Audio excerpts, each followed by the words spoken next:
Fantastic. All right. Welcome, everyone. Good evening for those of you on East Coast time. Good afternoon for everyone else.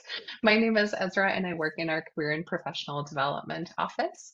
And I'm excited for today's session, Advocating for Yourself, Negotiation for Nurses.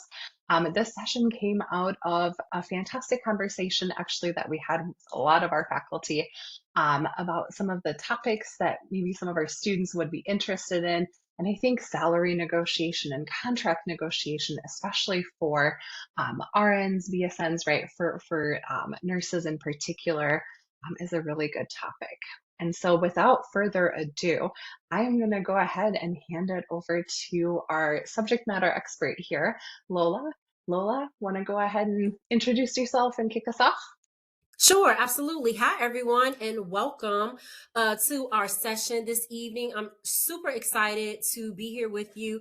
Just a few facts about me and who I am. My name is Lola Clayton. I am a senior career advisor here at WGU. I've enjoyed my time here at WGU. This makes my sixth year. I am no stranger to all things career related. I've actually been in the career landscape or the workforce under the industry of career for 21 years. So though I'm only 29 years old, 21 years is how long I've been doing this type of work. So this is actually one of my favorite topics, probably in my top five. Anything about salary negotiation. Who's going to advocate for you if you don't advocate for yourself, right? So definitely excited to share the content.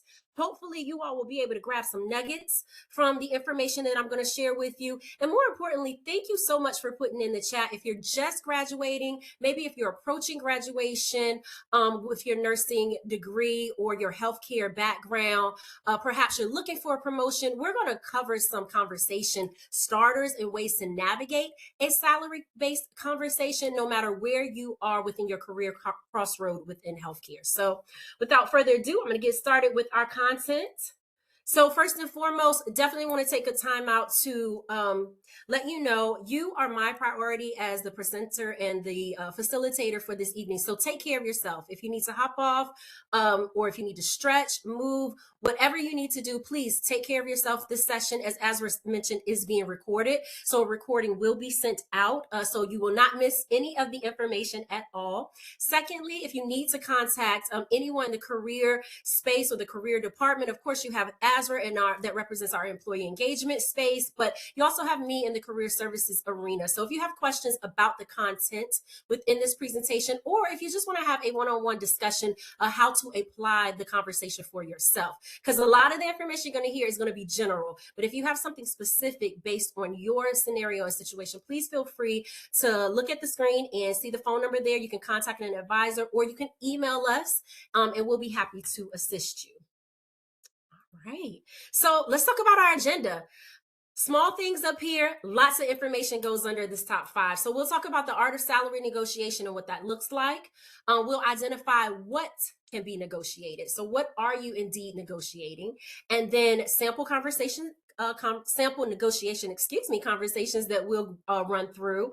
How to approach multiple job offers. I gotta say, friends, again, being in the career space, I've also been a recruiter before, so I've seen both sides of this and what that looks like. Nursing is still in demand. I don't care what anybody says. Maybe nursing by the bedside, maybe case management, different areas of nursing. There are still careers out here in healthcare that are by demand. So if you have multiple job offers, we'll talk about that. And then we'll also talk about building your negotiation toolkit.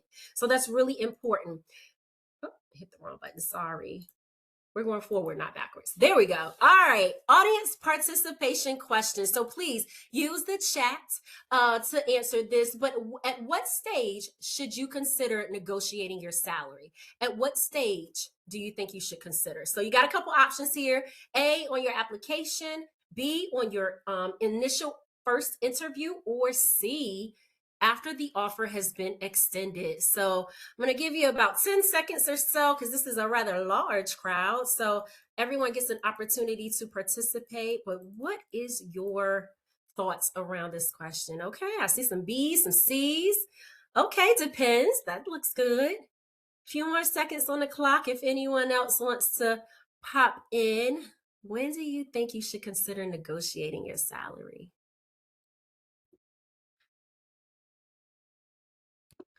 All right. If all answers are in, okay, got a couple more asked on the application. Okay, great.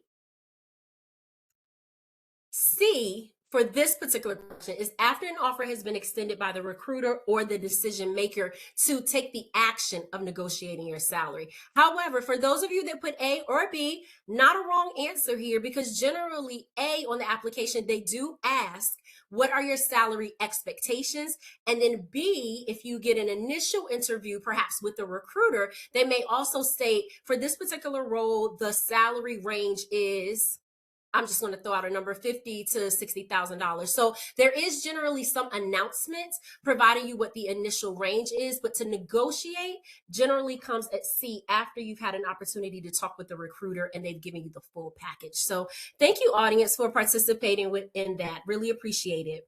So let's move on and talk a little bit about the art of salary negotiation. And what I mean by the art of salary negotiation is understanding what comes with the concept of salary negotiation. So, of course, the key word is salary, right? So we all think our compensation, our money, that's the main piece that we're going to negotiate, which is not wrong. That is indeed part of it, but it is a bit package. So when you think about salary negotiation, first and foremost, always lead with your value and your qualifications. So when you encounter that opportunity to negotiate your salary or to talk about your salary before you accept a role, then you want to know, what are my qualifications? What am I bringing to the table? What is my value? What is my worth? What is my previous experience? What's my academics or my certifications that I've acquired? So already have that mindset of who you are and your branding as a professional. But secondly, prioritize what are your non-negotiables. And what I mean by non-negotiables are, what is it that is your must-haves? So when you even go to apply, most of us think about, okay, I need a Monday through Friday 9 to 5, or I need a remote position, so remote being the environment, or I need a shift where I'm working every other weekend. What are your non-negotiables? So for me, when I applied for a position, my non-negotiable was to work remote because I have senior parents well into their 80s, and you all know that's multiple doctor's appointments throughout the week. So for me, I had to have that particular environment or in that particular freedom to be able to support them. But let me let you know, those non-negotiables are going to be crucial for you even before applying, because once you know what you cannot or what you can be flexible with, that's how you can approach the salary negotiation conversation. So that's really important to know that even upon applying for a role. Now, the second part to that is the employer knows what their non-negotiables are, and we'll go through that. Employers do have flexibility and wiggle room, perhaps when it comes to your compensation, but there are some things that are non-negotiables for them. So we'll talk a little bit more about that once we advance in the presentation. Thirdly, you want to evaluate the unit, the culture, and then what type of support you're going to receive if you do decide to move forward with the offer. What does the schedule look like? What does your work-life balance look like? Working as a nurse or working in healthcare is hard. It can provide stress on the body. So what does that look like? How supportive is the organization, the company, and more so your leader and teammates when it comes to the particular environment that you're going to work in? Now, I do caution you, beware about exaggerating about your qualifications, negotiating due to personal needs. And what I mean by that is, well, I really need a higher salary because I need to stack up my savings account so I can pay for my child's tuition. That's a personal need, not necessarily a qualification needed for the role. So if you're going to negotiate your salary, then you need to negotiate your salary based off of your skills and your qualifications and anything on the job position or job description that you read that you know you're bringing to the table, or perhaps you have some additional or extensive experience about. And of course, first and foremost, try to remove any negative speech. And what I mean by that is when you do have a seat at that negotiation table, well, my prior company only paid me $3 less, so I was looking for you to pay me $5 more. That's not exactly what the employer is able to base how they're going to negotiate off of what your previous employer did. So just be very, very cautious about that. So let's talk about the items that are eligible for negotiation. Shift differentials sometimes can be negotiated depending on the organization if you're working in nursing or in healthcare. Your sign-on bonuses, understanding your travel contracts or any contracts that you are accepting. your travel assignment, your commute, the distance, how long you're on travel, any education opportunities that's available for you. And sometimes people forget about professional association dues. So if you're a member of any particular professional associations, especially in healthcare, if you are utilizing that knowledge that you're receiving from the professional association, well, is it an opportunity for you to talk to the recruiter or the employer for them to pay or offer any type of incentive towards your professional association dues? So just think about that. That's something that perhaps you can table to see if, again, if you are a member or perhaps you want to be a member. Sometimes employers are already a member and they'll bring you in underneath their membership. But if you've established your own membership with a professional association and it's meaningful to you as a professional, perhaps your dues can be negotiated throughout your salary conversation. So let's talk about what salary conversations are out there. I have 5 of them for us to consider. So let's start with salary conversation number 1. So this is if you are a new graduate. So anyone that's a new graduate, perhaps you were a new graduate, so now you are experienced. But if you are a new graduate and you're entering into the nursing field, this is a great starting point for how to negotiate your salary after you receive an offer. So let's play this through. Thank you so much. I'm really excited about the opportunity. Is there any flexibility with the starting rate? So based on my clinical experience, senior preceptorship on a similar unit, current market rates in the area, I was hoping for a pay rate ranging anywhere from $34. So I'm in the state of Virginia, so 34 is actually really average and good for a new graduate. So during my preceptorship, I've managed a full patient load, became comfortable with the Epic documentation system, frequently floated through high acuity patients, completed an ACLS certification, which I know and I'm aware is valuable to that unit. So I appreciate you considering that, and I'm extremely motivated to grow within this organization long term. So let's take a pause for a second. As a new graduate approaching the salary conversation, potentially with the recruiter, the first thing that this graduate has done is identify what their value is, what their qualifications are, and how those qualifications and those skills align with the potential role that they are targeting. Now, the other thing that this new graduate identified is the pay rate that they're seeking. Again, estimated, you can use pay scale, Glassdoor, salary.com is another one that you can use to do your research to see what the market area, because the pay range is going to be different by state. And it's also going to be different by maybe the qualifications that you've received. Perhaps you got an associate's and a bachelor's. Some people like to negotiate based off of the tier level of their education. Or maybe you have a multiple degrees or multiple education that's relevant to your nursing career. So you've considered all of that. So you've identified not only what you're bringing and what those qualifications are, but what the estimated pay rate would be for you. So this is a great way to lead the conversation, but most importantly, the theme here is identify and know what your qualifications are so that you can have a proposal for the recruiter to take back to the hiring manager and the decision maker. That's extremely, extremely important because the recruiter is never the decision maker. Trust me, I know I can speak to that professionally. They cannot make the decision, but what they can do is they can reinforce or reiterate the qualifications that you have, the pay rate that you're asking for, and why your value equates to that particular pay range. Sample number 2 conversation. So this is for an experienced RN, potentially maybe looking for a promotion or maybe an elevated job title. So let's run through this conversation example. So thank you again. I appreciate for the offer. I'm interested in joining your organization, but before moving forward, I wanted to discuss the compensation role. So given my 8 years of experience on an acute care unit, 3 years as a charge nurse, my certification in PCCN, I was hoping to potentially be considered for maybe a senior RN or a clinical nurse role rather than an entry-level RN position. So let's pause here, friends. Though this is an experienced nurse, though the position they applied for is an entry-level RN, so not new grad, but an experienced nurse role, maybe someone that has over 6 months of experience, they're asking for a secondary title to see if there is an option for that particular position. Now, perhaps this individual did their research on the website and there was not a senior RN or a clinical nurse to role. So it's important or imperative that, again, they speak for themselves and they say, this is the type of position that I was targeting if it's available, but they're very well aware of the position that they applied for. And that helps them to gain an access or an entry point within the organization that they're targeting. So let's move on. In my current position, I routinely serve as a charge nurse. I serve as in charge, precept new nurses, participate in quality improvement initiatives, assist with policy development.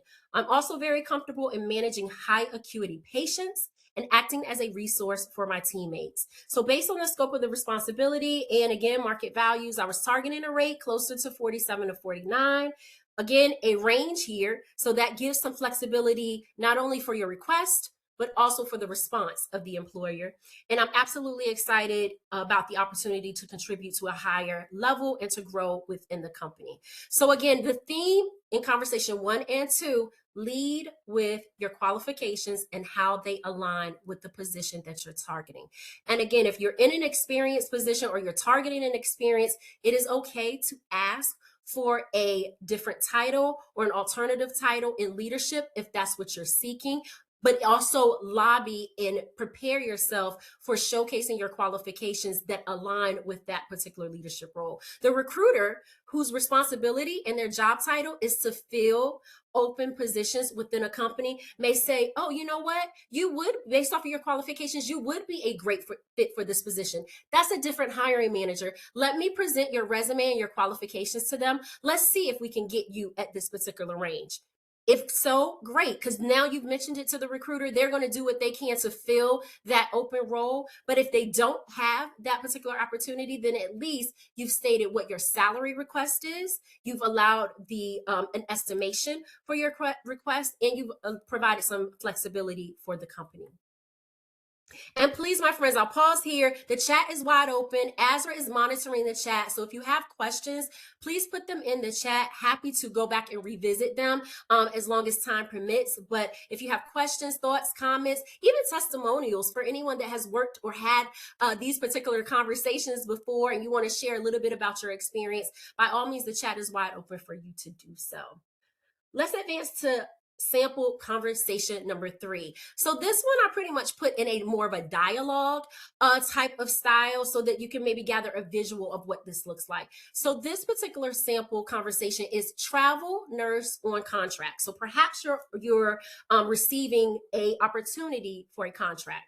So the recruiter says, I have a 13-week ICU travel contract in Texas. The package is $2,400 a week gross. And this includes housing and meals. So the travel nurse may come back and say, well, thanks again for sharing the package with me. Based on my 5 years of ICU experience, my CCRN certification, and recent contracts in similar markets, I'm looking closer to a range of $2,700 to maybe $2,800 per week. The recruiter comes back and said, gotta be honest with you, the facility does have a tighter budget. So keep in mind, companies have non-negotiables, and their budget generally is a non-negotiable depending on what they have. So most recruiters are fully aware of that, most of course. But let me see what flexibility there is, because the recruiter's role is to fill that position. So they're going to support and be your advocate to get you what you want. So, but what I do like about this conversation structure is this. The recruiter does ask the travel nurse, are you flexible on housing or stipend structure? So keep in mind, when we opened this dialogue, we opened it with, what are your non-negotiables? So perhaps, let's see what the travel nurse has to say. So if you already know what your non-negotiables are, then when they do ask you about your flexibility, then you'll know what your wiggle room looks like. So let's see what the travel nurse has to say. This says, yes, I'm open to adjusting my stipend. So there's some flexibility here, but my take-home pay increases, that's probably not a non-negotiable. So I'm also willing to float if that helps to justify the pay rate. So you see where the travel nurse came prepared with where their flexibility lies for the salary conversation.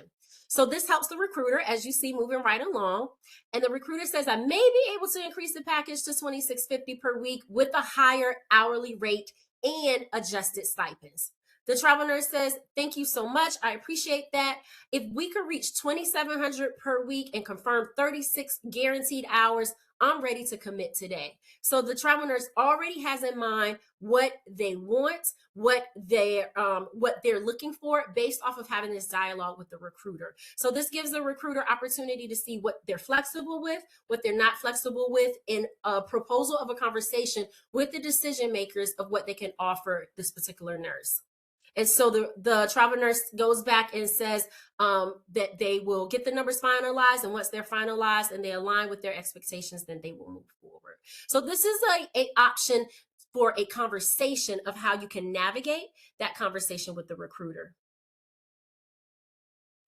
Sample conversation number 4, negotiating incentives. And when we're talking about incentives, we're talking about those sign-on bonuses, perhaps shift differentials, but I got to be honest with you, friends, shift differentials are really kind of tight. That's a tug of war. Most companies' shift differentials are not necessarily negotiable because others have been hired with the same differentials in mind. So if they offer you a shift differential of $6, they can't go back and change people who have already been hired on that. So most shift differentials are standard, but let's look at the conversation. So thank you again. I'm really excited about the opportunity.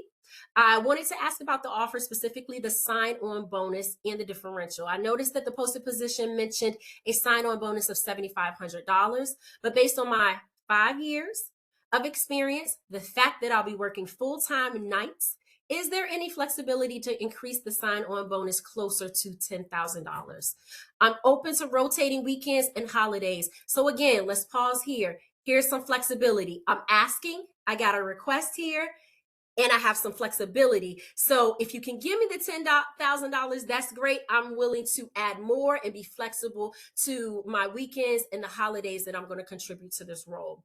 I also want to confirm that the night shift differential is $5 per hour and weekends at an additional $2 per hour. So more of a confirmation for the night shift differential. But what you've done here is you've presented it to the recruiter that you're aware of what the shift differentials are. So if it is an opportunity to negotiate, again, every company is different. Contracts may be different. Organizations may be different. So if you do ask, this is how you can present how you're going to ask around the differential by stating, I'm aware of what it is. Is there an opportunity to adjust that? And they'll let you know if that's possible.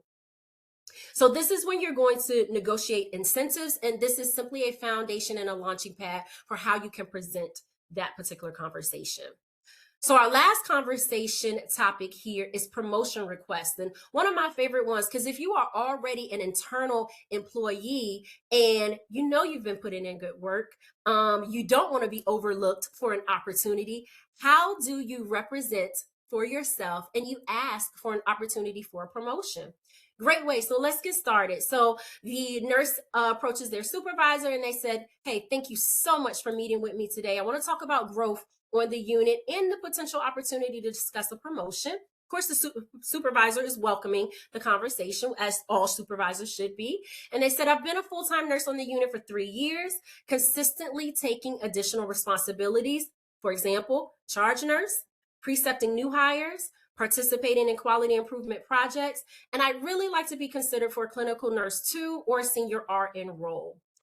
Here's the supervisor. Well, can you tell me more about how you feel you're meeting expectations to satisfy that particular role? The nurse comes back and says, so over the past year, here's a time frame. I've maintained strong performance reviews, completed my specialty certification, regularly acted as a resource for newer staff, and I've reduced medication errors by assisting with staff education during shift huddles. Supervisor states, those are great examples, and timing and budget can sometimes affect promotions. And that is reasonable within some companies and what their non-negotiables and what they're able and unable to do. But the supervisor moves on and says, based on your performance, I think a promotion is appropriate. But let's pause here again. Notice what the nurse did. They came prepared with what they've done over the past year. They came prepared with their qualifications, their skills, and why they feel they support a role with a higher title, as well as the expectations and the performance able to complete this role. That gives the supervisor some talking points to the actual decision makers. Maybe it's HR, maybe it's the supervisor's leader or the COO to say, I recommend Lola, my employee, for a clinical nurse 2 role because these are the things that I've identified in her performance. But more importantly, the nurse has taken accountability and ownership of her performance herself and be able to create those talking points and that foundation for the supervisor. So going back to our conversation example here, the nurse comes back and says, oh, the supervisor, I'm sorry, says, I think the promotion is important, but they'll need to submit that recommendation to the HR team, so the decision makers. The nurse says, I really appreciate your support. Could we also discuss the pay adjustment that comes with that title? And so the supervisor says, let's see if we can get the title. Then we'll review the salary increase. But what's really important about this conversation is the nurse has probably already done their research to see what the pay expectation and salary estimation is for that clinical nurse to role. That's number one. Number two, they've also already identified what the expectations are, and they feel that their qualifications have prepared them for that. So the supervisor agrees and will revisit that conversation. So if you are internal and you're looking for a promotion request, this is a great way to launch that conversation. All right, my friends. So we went through 5 conversation starters and examples giving different ranges within wherever you are in your crossroad. So I want to just pause here and look at a couple of questions in the chat before we move into multiple job offers. So Azra, do you have Perfect. one for me? Yes, yes. Actually, I have a perfect one where we sort of ended. So Amy asks, how would an experienced nurse go about negotiating for a new level position? For example, I'm a BSN senior nurse, but hoping to get my NP license. I'll be a new inexperienced NP, but have several years of staff nursing experience. Perfect. Great example. And thank you, Amy, for that question. So, 2 approaches depending on who you're having that conversation with. So, if you're having a conversation with the recruiter, you just applied for the position, then that is a great question to ask the recruiter. What does that look like for internal opportunities? So, therefore, the recruiter can say, one, we have positions open. Tell me more about your qualifications. I can reach out to the hiring manager and set you up for an interview.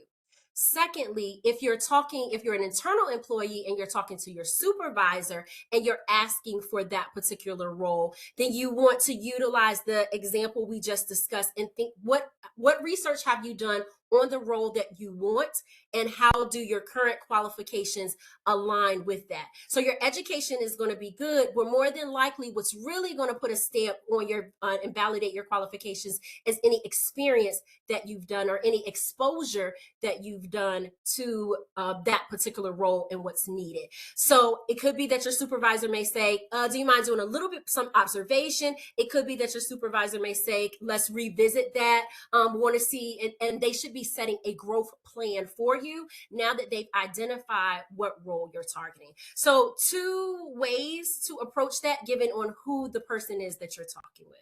So thank you for that. I hope that answers that question for you. Perfect. And then 2 more quick questions here. Mhm. Okay, these conversations, are we having them in person, via email, phone call?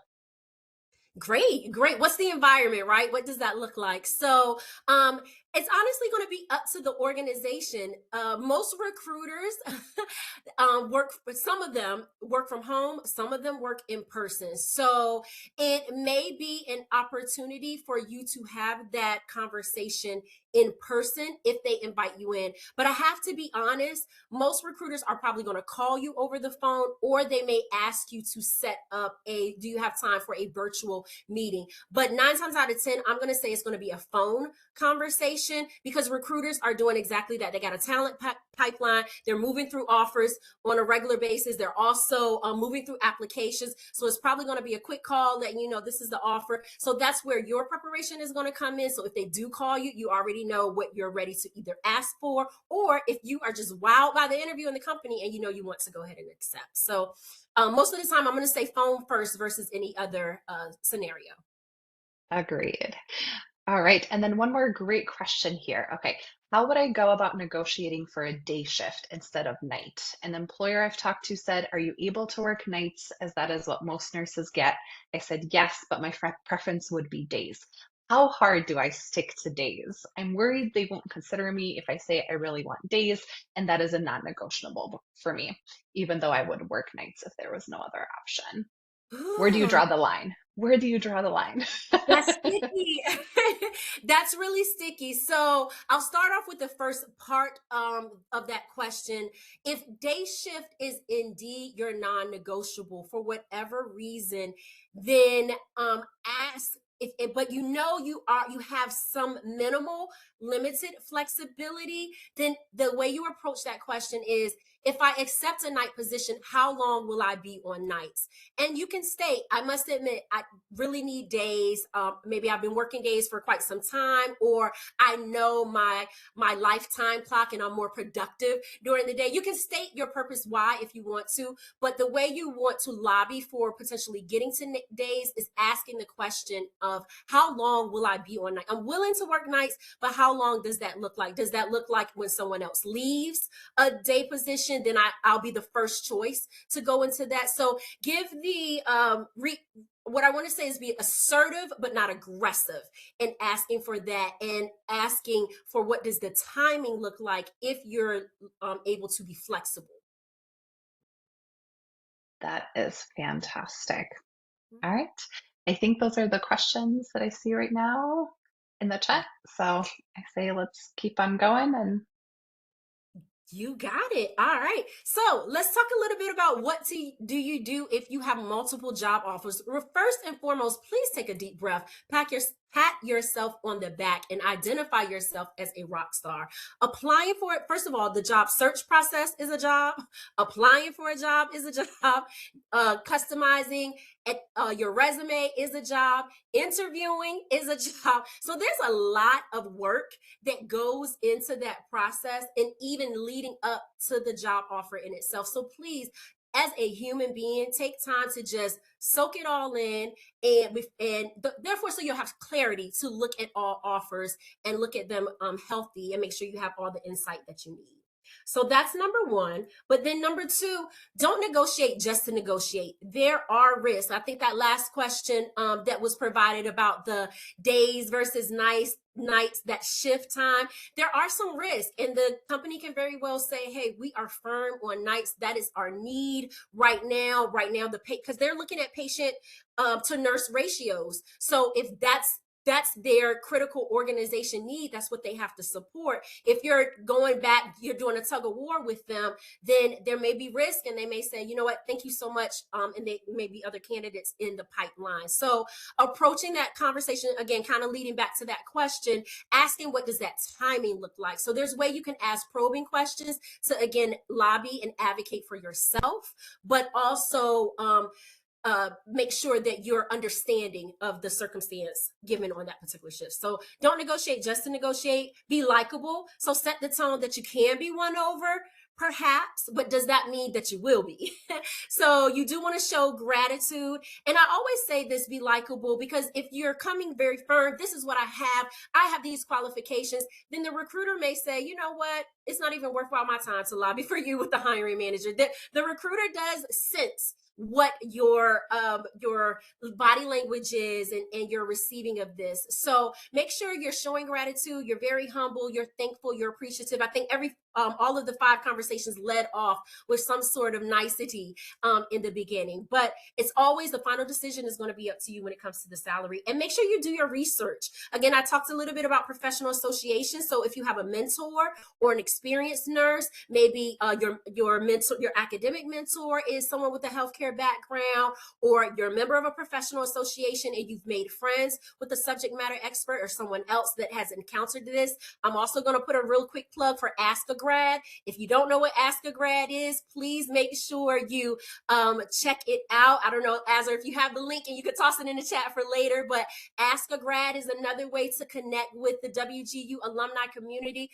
If you find yourself in this multiple job offer crossroad and you need someone experienced that maybe have been here before to help you, this is a great opportunity to do your research before you actually commit to a job offer. All right. So let's think about 2 things. Compare the entire compensation package. So again, salary negotiation, but salary is not the only thing that can be negotiated. You don't focus on your hourly pay, so to speak. Look at your base rate, your shift differentials, nights, weekends, leadership opportunities as well, sign on, sometimes even retention bonuses. So if you've stayed there for 6 months or a year, is there a retention bonus to keep you on that particular unit? Are these particular elements negotiable? Ask the recruiter because they should be equipped with that knowledge. Are there any payback clauses? I have a good friend now. She's still a healthcare recruiter. They offer a $15,000 sign-on bonus for their new grads, but the sign-on bonuses are dispersed in 20% increments every 6 months. So you may see $5,000 because it's enticing, right? I'm sorry, 15,000 because it's enticing, but read the fine print and ask the questions, because you don't want to say, oh yes, I accept, and then you accept it and you're like, oh, I got to pay back a certain amount, or I got to stay with the company for a year. So make sure you read that fine print and you understand what the breakdown of those bonuses are, because sometimes if they're paid out in a lump sum, they're committing you to a contract for a certain amount of time versus if they're paid out incrementally. So something to think about. What are the overtime policies? Is there a max of overtime? Is there time and a half? What does the overtime pay look like? Your health insurance costs, retirement match. These are things to consider, because if you have a couple of job offers and one company is going to match at 2%, the other one's going to match at 4%, what's going to be the best option for you? Tuition reimbursement and or student loan forgiveness. There's a healthcare company out here that I do know they will contribute towards any active or existing student loans that you have. If that's something that, I mean, the government now saying you got to pay back all your student loans. And if you want a company that's going to help you pay back that education, perhaps that is a negotiable for you, not a non-negotiable because you didn't know it was an option for you that may attract you to that particular offer. So look at the full package and compare the entire compensation package, not just looking at the hourly rate. And I'm not dismissing the hourly rate because that's really important, what kind of income we're going to make, but be very careful to look at the entire package that's presented to you. Assess your growth and career advancement. This is really important as well. You've invested in yourself with your education, so that's that in itself is something to be rewarded for. But especially important for new grads, experienced nurses, and those of you that are planning ahead, ask about what that clinical ladder or promotion opportunities look like. Are there any leadership pathways, continuing education? Is that provided by the company, or is that a reimbursed? If you decide to get your own continuing education, will you get reimbursed for that? Cross training opportunities to float. If you're within the unit and you've been there for 6 months, can you cross train on another unit? Or will you be expected to float after a certain amount of time? Internal transfers, what does that look like? That's a great question to ask during the interview, either with the recruiter or if you're in the interview with the hiring manager. What's the current internal transfer structure? Can you tell me about that? I've seen some people sit in an interview and they say, well, I'm looking for career growth. Can you tell me what that looks like? Not that that's a bad question, but if you're sitting in an interview and you haven't gotten the offer yet, the interviewer may say, well, do you really want this position? Or are you only taking this position because you want to grow? However, if you revise that request and say, tell me what the structure looks like, that kind of gives you some insight for those that are already internal employees and how they've been able to leverage opportunities and promotion advancement within the organization. And so choose a job that opens doors for you, not closes them. So if you want a position, especially if you have multiple job offers and you don't want to reach the ceiling and you're like, well, I guess I got to apply out to a different company now because there's nowhere else for me to go. I've maximized my compensation. I've got all the bonuses. So make sure you read through all the fine print and or ask the questions to the recruiter before you commit to a final decision. A little bit more to take into consideration is think about your commute and your lifestyle fit. A great job isn't great if it drains you daily. Commute time and parking costs. If you're working at a hospital, do you have to pay for parking? Is that expected? Will that pay for parking come out your check? Do they have an open parking lot? What does that look like? And that commute time is something else to consider. I know some new grads, just for an opportunity to get started, I've heard some stories where they said, yeah, I drive, it's a 2.5 hour round trip. So maybe an hour to get there and an hour back. How long will you be able to do that? Will that take a toll on you? Because not only have you set in windshield time for an hour and a half, but then you got to work a 12-hour shift, right? So how long will your body be able to be able to sustain in doing that. So just think about these things long term and play it all the way out. Are there opportunities for remote or telehealth options, if applicable, depending on your role? Schedule and compatibility. I think that came up with the question: nights versus weekends, or nights versus days. So how would that impact you and your family time? Maybe you have to pick up or drop off the kids, or maybe you need to be home by a certain time. Or if you're someone like me and you take care of senior parents, just what does that compatibility with the schedule look like for you? The other thing, when we led off with this and we talked about the art of salary negotiation, consider the patient ratio. So we talked about evaluating the unit and what that looks like. So the patient ratios and the acuity. Safer ratios, better job satisfaction. And I like where it says safer ratios, because I've heard there's stories, right, with every job. So I've heard one nurse to 10 patients, or 1 to 12, and that there's always some dotted line here when it comes to sometimes. So think about what those safer ratios. Please ask that question. What does that look like if someone calls out or they're unable to come to work? Will I be the only one working? Will a charge nurse or the lead nurse or the department manager come in to support? Ask those tough questions so you won't walk into something that you're unprepared for. What are typical nurse to patient ratios? How often do assignments exceed policy? You don't want to put your license on jeopardy or online if there are some assignments that are outside of the scope of the policy within the company. And do you have adequate support? Is there a monitor tech, a CNA, a patient care tech that's on duty that's going to be able to support you with that workload? So these are really crucial and important just to ask if you have multiple job offers and you're trying to consider which one is going to be the best one for you. So moving right along, a quick decision toolkit. Again, if you have multiple job offers, you're trying to weigh the balance. Maybe one, again, has that really attractive salary, but not that 401k match, or not that opportunity for education advancement. Here is some things to consider. And what I encourage with this quick decision toolkit is rank them each by 1 to 5. So you got your 2 job offers, job offer A, job offer B. You want to look at 1, pay and benefits. What's that structure? 2, the unit culture for each. 3, the schedule. 4, the growth opportunities. What are your stress levels? Will it be parking? I got to pay for parking. That's going to come out my check. I got to drive 2.5 hours. I got to work nights versus days. And then they're telling me I got to wait 12 months before I get to that. What will that look like for you? Will you be able to, again, sustain with that? And what does this lifestyle fit look like for you? What will you still be able to take vacation? What does your PTO accrual look like? So think about these things. Look at both offers, rank them 1 to 5. The highest total usually reveals the best choice. But also, once you hit that highest total, if you have a mentor or someone that you rely on that perhaps has been in this situation before, great opportunity to run this past them before you make a commitment.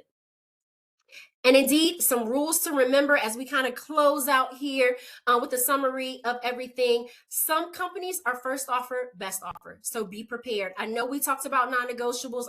know we talked a lot about flexibilities, but some organizations have a tight budget. They have to stick with what they have. And that's just it. They just don't have the opportunity to be very flexible. So if you encounter a company that's first offer, best offer, just prepare yourself for that and just know that's all the company can do.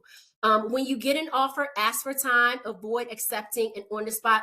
I got a quick story for you. I promise this is really quick. A friend of mine, she applied for a position, got an interview, got the job offer. Everything went great. The recruiter called her same day. She was still in the parking lot in her car after the interview. The recruiter said, hey, yes, we want to offer you the position. You're great. She did not take the time to look at the offer, look at the details. So she went ahead and accepted the offer. So then when it came to holidays, the company's policy was you have to use your PTO time to cover the holidays. She was like, what? I do? You mean to tell me there's not paid holidays? You guys don't pay for them? However, if she had taken the time to review the compensation package, she would have been able to see that your PTO time is utilized to cover all holidays. So I always encourage, even if it's the company you want, it's the dream title, it's the dream position, please give yourself at least 24 hours to dissect and read through all of the details of the job offer and consideration so that you know what you're signing up for. Do not over negotiate, so stay positive. We talked a little bit about that earlier and the reason why. Avoid negotiating off of someone else's offer or current salary. New grads, I've heard this before. Well, my friend who has no experience, they're making $40 and you're only offering me 34. Well, I'll be honest with you, sometimes people inflate their base rate and they add their shift differential to their rate and it sounds like they're making more money than they really are. And they are making the money, but it only applies during the shift differential. So I caution anyone that's in a predicament of negotiating their salary, do not approach that conversation when you're with the recruiter to say, I know someone that's making this. This is why I want to make this. A recruiter, first of all, does not know. And then second of all, a recruiter is focused on you, your offer, your skills, your qualifications, your job role. So make sure you stay on that, aligned with that recruiter on that. And if possible, my friends, here are some nuggets to take into consideration. One, request the offer in writing if you're able to do so. I highly encourage that. Again, that gives you that time to read over it. Review your PTO accrual. I gave you an example of why that's important. Overtime, extra shift pay. Family discounts. Sometimes family discounts are non-negotiable. I myself, I have 2 children. One of them is graduated from high school. I need to know if the company I'm working for is going to give them an opportunity to go to school at a fraction of the cost, because I know I have to pay for their education. So if that's something that's important to you, then think about that. ERGs or employee resource groups, if that's something that's important to you, having that community connection within your professional environment, consider that. Ask the recruiter, what does that look like? The 401k match, again, check that out. See what that match looks like when you are looking at multiple offers, or even if you just have one offer, look to see if that match is conducive to what your personal and financial goals are. Flex spending account options, is that something that's available to you? Again, we're talking package here, not just salary, the whole package. Personal incentives, one of my favorite. Do you get your birthday off? I mean, I don't want to use my PTO time for my birthday. So is that one of the, that's not necessarily a holiday, but it's a holiday to me. So do you get your birthday off? Is that a personal incentive that could help you determine the deciding factor if you want to proceed with that offer? Another thing people sometimes often don't think about is vendor discounts. Depending on the company you work for, do you get a discount on rental cars, car insurance, hotels, travel? Is that something that's important to you? For some people it is.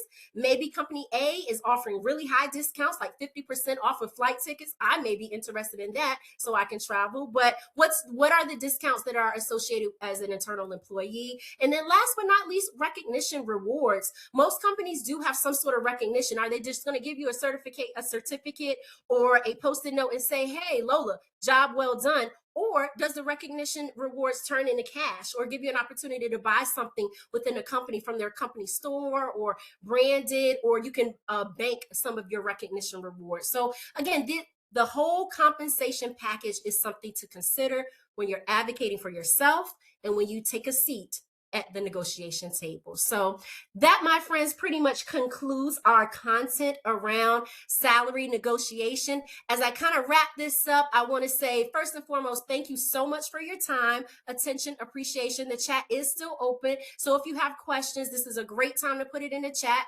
because after I go through this slide, I'm going to toss it over to Azra to make sure I answer those questions. But secondly, as a senior career professional development advisor, this is a way that you can contact our department and let us know if you have questions about, again, your salary conversation or all things career. We have a menu of ways that we support you, from your resume, LinkedIn profile, continuing education. So again, just a plethora of things that we can support within your professional goals and developments. So with that, Azra, I'm going to stop sharing and see if there's any questions in the chat for me.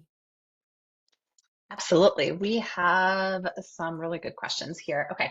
The first one is, how would you ask for a pay raise now that you've earned your BSN if you work for a small ambulatory surgery center with a tight budget? I've been there almost 6 years, taken on new responsibilities often, have started rotating with others, serving as a charge nurse without extra pay.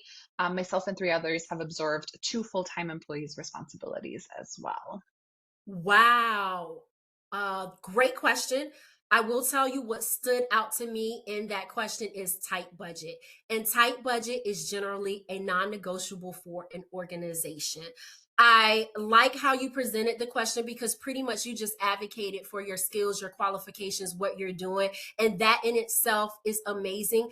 But approach your supervisor. That's step one, because you want to follow the hierarchy and the chain of command. So approach your supervisor. You got your time invested, 6 years. You've taken on additional responsibility. I mean, that in itself is a proposal and a package of why you should be considered for additional compensation. If they can't compensate you, what can they provide? So definitely ask your supervisor that you are advocating for yourself. You're looking to stay with the company if that's what you would like to do. You notice what you've done within the past 6 years collectively, and is there an opportunity for me to acquire more pay? But keep in mind, I can't bypass the tight budget, because that may lead into a rejection or some sort of alternative,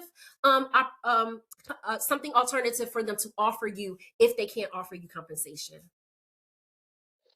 I agree. And I think when it comes to promotions, especially, I mean, asking is always good. And if Mhm. anything, and feel free to correct me, Lola, here, but if anything, right, this leads into a really great conversation of, okay, well, what does that look like? What is your career, right, growth? What does that progression look like, including salary? So Absolutely. very, very good. And I think too, part of that conversation too, I noticed a comment in the chat here, right? Sounds like you need a new job. I mean, at some point, right, that you also have to think about walking away, right, in these negotiations when you have these conversations. If it's not meeting your basics, right, you got to think about what are my basics? For some, it's like, I just need a job and I need pay.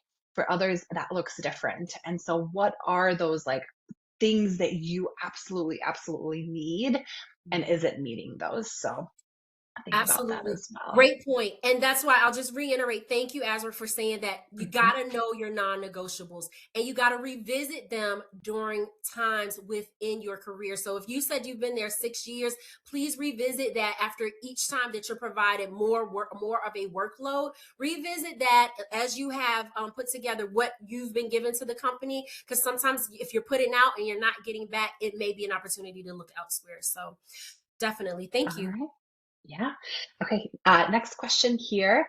Oh, I like this one. It's a career change. Okay. Mhm. So I live in South Florida and I've obtained a few credentials in cosmetology, which ultimately inspired me to level up even further to become a nurse. Post graduation, I really don't desire to work bedside. I would like to work in a specialty that aligns with my background and interest. How can I advocate or network to obtain a position in dermatology, plastics, OBGYN without having much work experience? Okay, perfect. Great one. So, step one, um, I would start by looking at professional associations within healthcare. I'm always going to say network, network, network. I think it is the hidden opportunity for us all, because given our current workforce, it's not what you know, it's who you know. So, network using professional associations within your industry. That's number one. Two, your local dermatology, plastics, OBGYN, ask them if there's an opportunity for you to shadow and or volunteer. That's also a great way to network. It's also a great way to get some visual knowledge on what happens in in that particular specialty. So that's definitely going to be number two that I would recommend. And especially since your career changing, but you still have like a dotted line from cosmetology, but still now you have a healthcare on top of that. So that really just gives you an opportunity to build upon the additional skills that you have now acquired. So network one, professional associations. Two, ask for opportunity to shadow and build your visual knowledge. And then three, another plug for Ask a Grad. So definitely toss that question out there to the graduate and alumni community. I think that's a good way to get started for a network with in-house. Love it. Perfect. All right. Next question here. If a BSN is a preferred qualification, would it be reasonable to negotiate for a higher salary since I have it? When a BSN is required, it seems I wouldn't negotiate? Question mark. Yeah, great question. Especially if the job post provides you with an estimate. So let's just say the job post, again, just throwing out numbers here, 55,000 to 60,000. That means there is some flexibility and wiggle room. So to your point, the job posting gives requirements and preferred requirements. So if the BSN is preferred, then that's when you have that conversation with the recruiter and say, I have a BSN, this is a preferred requirement. How can I reach the top level of the salary or compensation that's mentioned or referenced on the job posting? So yes, absolutely, I would ask. Fantastic. Okay. Let's see. Did I skip anyone? Any other questions? I think we have like time for one more.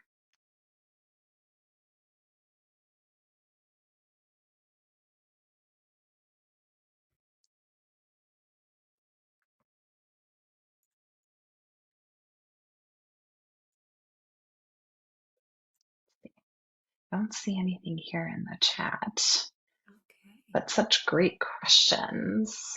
Yeah, really good questions.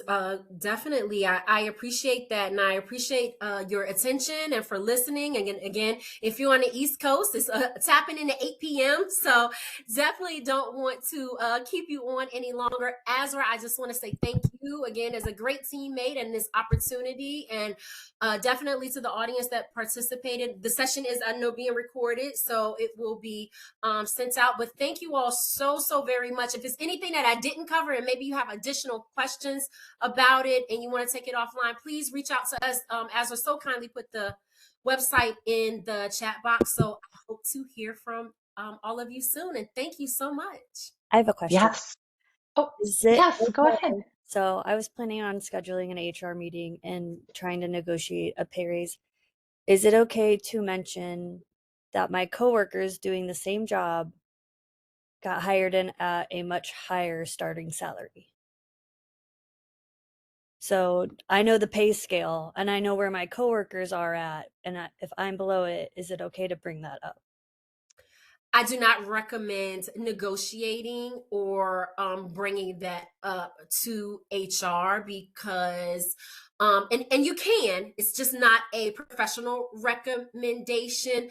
One, so I'll tell you how HR can sometimes view it. Sometimes HR can say, not only if you want to base your salary expectations or what we give you off of someone else, then will you continue? Are you establishing a reputation of that's what you're going to do? Two, how did you validate what that particular employee is saying? So when you are advocating for yourself, you want to advocate based off of your skills, your qualifications, and what you can contribute to the role that you're targeting. Even if you're an internal employee, you want to also advocate based off of your personal performance. When you get the numbers, that's definitely something you can review with HR to make sure that it's fair. But to negotiate off of what someone else has made reference to, I don't encourage it.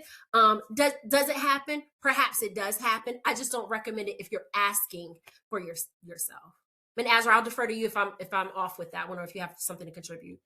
No, I would recommend the same, definitely. I think it's so tricky. And most HR, right, they do look at equity, right? And so it could be a case where that person negotiated, right, better and they bring certain experience or something, right, that does set them apart, maybe not. I don't know, who knows. But yeah, I would recommend I always recommend negotiating and asking for promotions. I think personally, if you don't ask, it's always a no, right? So And ask, but do it from your, like she said, like do it from your strengths, okay, your what you bring. like my unit is short staffed right now. We just had a bunch of people leave, and we have travelers coming in who I know are making great money, but they didn't give us our merit raises this year that we usually get. We didn't get any this year, but we're paying Mhm. all this extra money to have travelers. So I don't know how Yeah. that conversation like starts either. Yeah, absolutely. And Yes. sometimes travelers are contracted, and that is a different organization budget versus where merit increases come from a different organization budget based off of performance, sometimes by patients and insurance. Like there are different financials that align with each position and each role. So that's probably the business side of things, and where those that sit in the C-suite make those decisions that perhaps those of us that are workers don't really understand. It doesn't look right, but we're not sitting in that seat to make those decisions. So what you can do is always lobby and advocate for yourself and the skills that you're doing. But that's what I would always encourage you to do. And can I just also say that they recognize that? Like, I had a call this afternoon with a hospital who flat out said, like, they need travel nurses to fill the gaps because they can't hire new, like, they just don't have enough talent, right?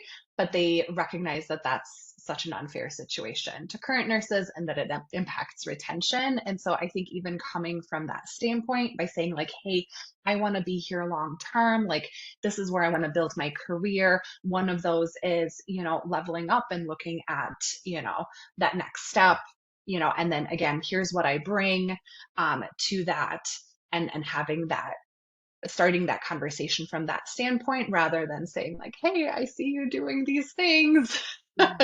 um, you know, which again comes from a more negative, I don't know. Yeah, and just to add on that, and again, great question, and thank you for putting that out there, and definitely empathize with you for sure.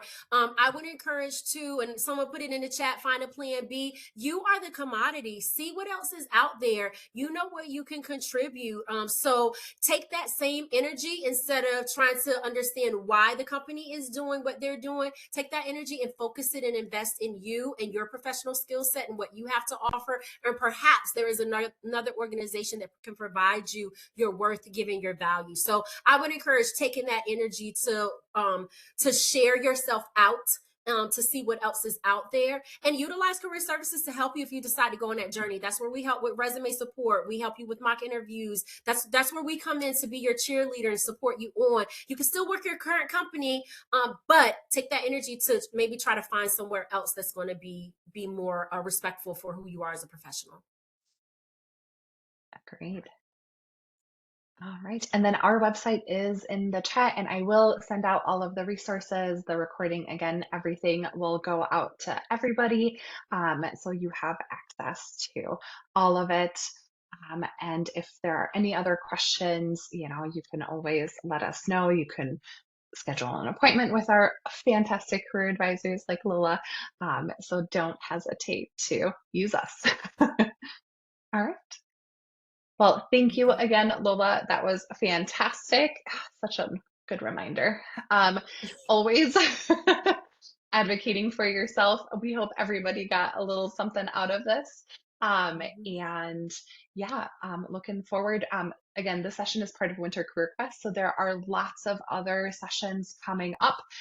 So if you are looking for that plan B and want to hear from other employers, definitely check out Handshake. That's where you will find all of them and register for those sessions. So thank you again, everyone. And I'm going to stop the recording.